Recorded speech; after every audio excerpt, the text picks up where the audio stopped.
దావీదు దేవుని దూత వంటి వాడు అని 3 సార్లు పరిగణింపబడుతుంది. అంటే ఎంత గొప్ప మనసు ఉన్న వ్యక్తి చూడండి. దూతలకున్న పద్ధతి ఏంటంటే, ఈ దూతలు దేవుడు చెప్పిన వర్తమానమే తీసుకొస్తారు, ఇంక వేరే వర్తమానం తీసుకురారు వీరు. అలాగనే దావీదు కానీ తన మనసులో ఉందో చేయడు, దేవుని ఉద్దేశం ఏముందో చేస్తారు. అందుకని దావీదు దేవుని యొక్క హృదయానుసారుడు.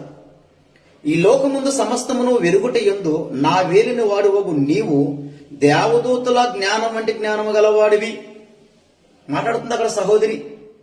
మరి మీలో ఎంతమంది దూతలుగా ఉన్నారు? నమ్మకమైన వర్తమానం చేసే దూతలుగా ఉన్నారా? ఆలోచించండి.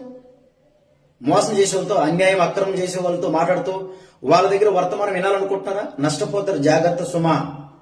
నిజాయితీగా బ్రతకండి, దేవుని దూతల్లాగా బ్రతకండి, దేవుడిచ్చిన మాటే పలకండి. మీరు మీ కుటుంబం దీవించబడి గాక. ఆమేన్. 2 సమూయేలు 14 అధ్యాయం 20 కూడా చదవండి, మీకు అర్థమవుతుంది.